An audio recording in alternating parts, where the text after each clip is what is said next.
आप क्या कहना चाहेंगे छठ की तैयारियों को लेकर के, यहाँ की चीजों को लेकर के? पिछले 6 वर्षों से अरविंद केजरीवाल ने आस्था के इस महापर्व पर रोक लगा रखा था। उस रोक को भारतीय जनता पार्टी ने हटाया है और बल्कि पिछली सरकारों ने जो छठ व्रतधारी थे उनको ऊपर झूठे मुकदमे दर्ज करके उनको जेल भी भेजने का काम किया था, क्योंकि वो यमुना के तट के किनारे छठ मनाने के लिए आए थे। तो रेखा गुप्ता जी ने ये कहा है कि सारे मुकदमे वापस किए जाएंगे।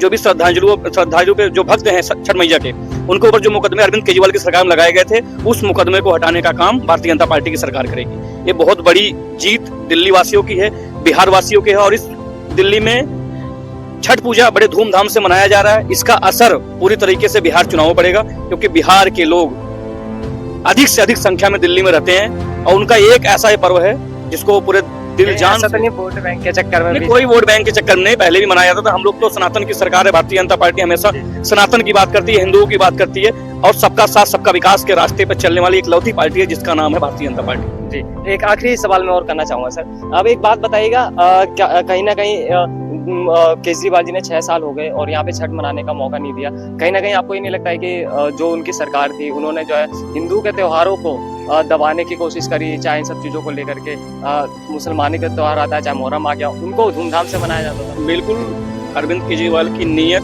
पूरी तरीके से सनातनियों के खिलाफ थी। वो इसलिए दिवाली का त्योहार देख लीजिए आप, कोई भी हिंदू पर्व हो उस पर रोक लगाने के लिए, प्रदूषण को लेकर बहुत सारी चीजें ऐसे उन्होंने किया जिससे पूरा सनातन धर्म उनसे खपा है और वही कारण है कि दिल्ली से भगाकर अब दिल्ली में कहीं नजर नहीं आ रही, एक बाइट नहीं मिल रही है उनके किसी चैनल पे अरविंद केजरीवाल की, क्योंकि वो कहीं न कहीं उनको ये समझ में आ रहा है कि सनातनियों से दुश्मनी करना उनको बहुत बड़ा भारी पड़ा हुआ है। दिल्ली के लोग अब छठ पूजा इस जमुना किनारे मनाएंगे।